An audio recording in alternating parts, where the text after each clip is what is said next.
We're sharpening secateurs and pruning equipment today on Pots and Trowels, which is brought to you with the support of Cobra Garden and Allett.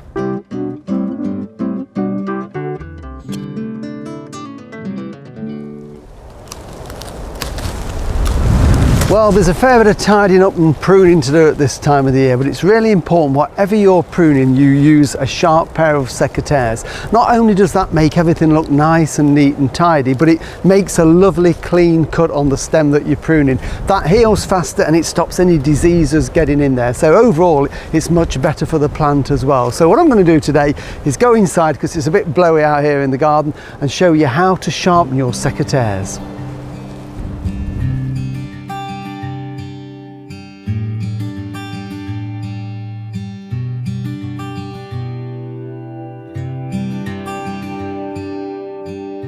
Well, that's better, out of the wind. So I can now show you how to sharpen your secateurs and knives and pruners and whatever you've got. And I know sometimes people get in a bit of a dither about doing it, but it really is very simple. And you know, we can use the sharpening techniques on secateurs. I could use them on these pruners here, even on these sort of snips and this type of thing. So really simple.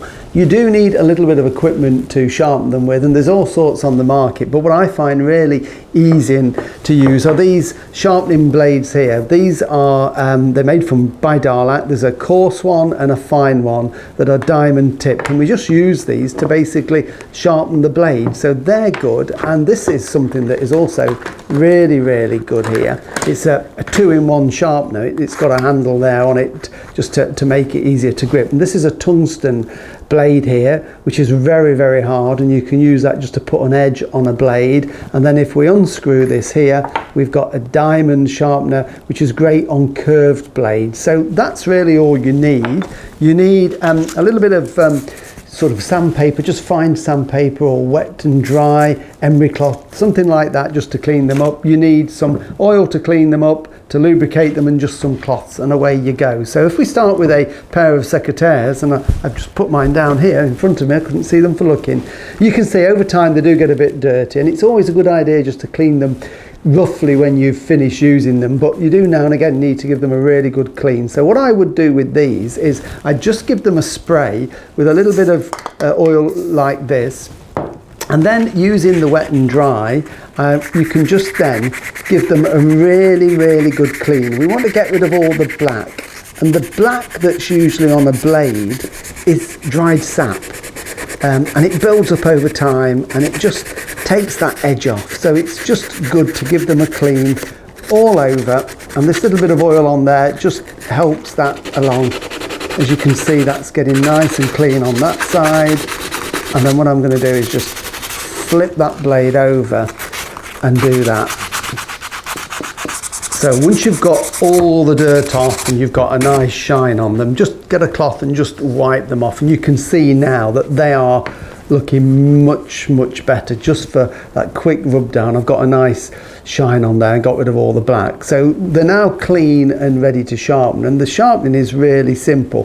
With secateurs like this, these are what we call bypass secateurs. So they're cutting almost like a scissor action. So this piece of the blade has to stay flat at all times. We don't sharpen this side, but if I turn it over there is a bevel on this part of the blade here, and that's the bit that we've got to sharpen. And the easiest way to do it, you can use these to do it, but because this is flat and we're on a curve there, so it's a bit more difficult. So this little blade here is ideal, and all we're going to do is just following the angle of the blade, the bevel on the blade, we're just going to stroke it around. Now some people do it in a circular action, some people do it flat. It doesn't matter. At the end of the day, what we're doing is we're just honing that edge there, and I can see already that is just starting to get an edge on there. So it's just getting that angle, and this is great because you can get right into the corner of the blade, and I can feel that is now grinding away like that. And then what you can do if you've got the flat one is just turn that over, because sometimes you get a little bit of a burr, and just holding that flat, just brush it off like that. And I'm just going to do that one more time, and the secret is to do it little and often. Don't let them get too blunt, before you start to sharpen them. It's much easier to keep an edge on it than starting from very blunt. If you want to test them, never run your finger up and down the blade like that. It's just across it like that, and you can feel there's a lovely edge on that. Take that off. So I'm just going to wipe that, and then I'm going to test them. So you just need a bit of a pruning out the garden here, and it should now make a lovely clean cut when I do that. And just look at that. That is so neat and clean. So they are really, really sharp. That's almost like when you buy them from new. So what we're going to do, just to finish those off, is I'm going to put a bit of ordinary oil on this. So just a bit of thin oil, you know, clean engine oil, something like that. And I'm just going to use this cloth or my oily rag just to put that over it. Just coats them in oil, just work it down into the mechanism so it keeps everything nice and lubricated, and they're ready then to go away, and they're ready for when you go out and prune in the garden. So that is a really simple way to keep your secateurs nice and sharp. It's exactly the same if you were doing loppers like this. It's just a bigger scale. We clean them off and then we follow the bevel round like that one. So that's really easy to do. These are ideal if you're trimming things like box, and it's the same principle. It's like a giant pair of scissors. So I would clean off the blades, and then you could either use the little diamond tip there, or you could use the tungsten block here.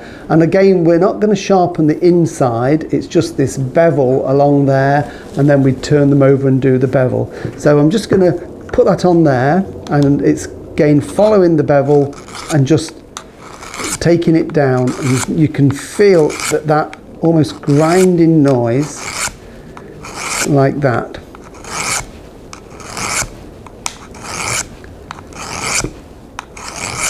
Okay, and then I'm just going to turn them over, and again down this side.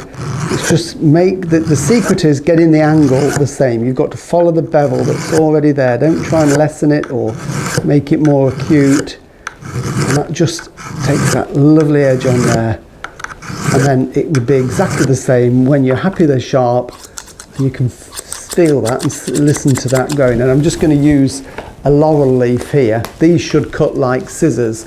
So if I've sharpened these okay, when I cut that, it should just, without any effort, just a lovely clean cut. So you could cut grass with those, box and all sorts of things. So that's the simple way of doing that.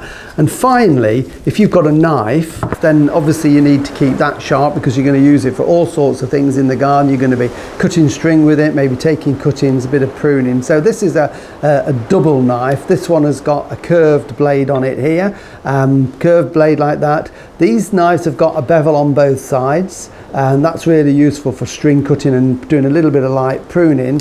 And then here we've got a nice single one, which I like to use for taking cuttings, and it's technically a budding knife. And again, this has got a double bevel on it, so you need to check that first, because some knives just have a bevel on one side and then a flat on the other, but this one we can see by the blade it's beveled on both sides. So what we do again is just always wipe the blade down.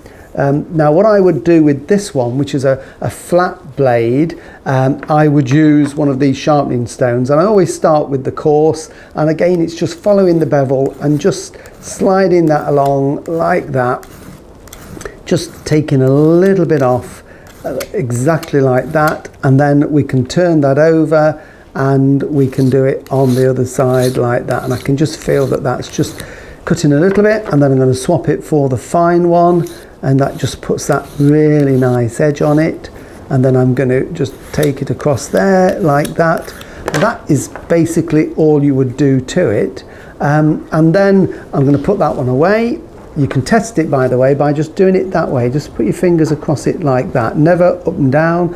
You're going to cut yourself. And if you want to just doubly test it, then if you get a piece of wood like this, a bit of pruning wood, if you can take a sliver of bark off it nice and easy like that, that tells you that that knife is sharp. And what we do then with a curved blade, I'm going to revert back to this sharpening one here, the diamond one, and because we're doing it on both sides, you could either just score it round like that, or again you could do the circular motion just to follow the curve of the blade, but also the bevel on the blade like that. So you do that several times till you feel you've got a nice clean cutting edge like that.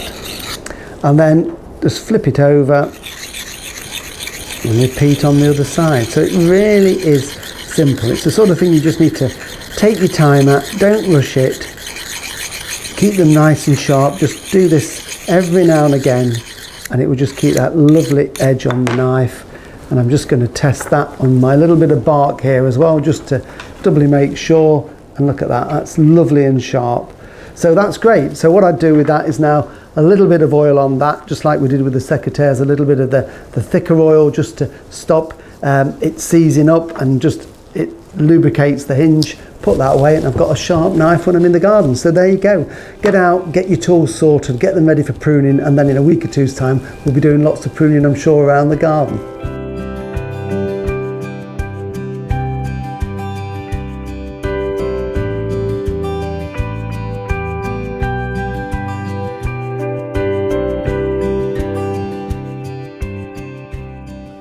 Well, that's the rest of my afternoon sorted, finishing sharpening these. So thank you very much for watching. I hope you've enjoyed it, and please do tell all your friends about it.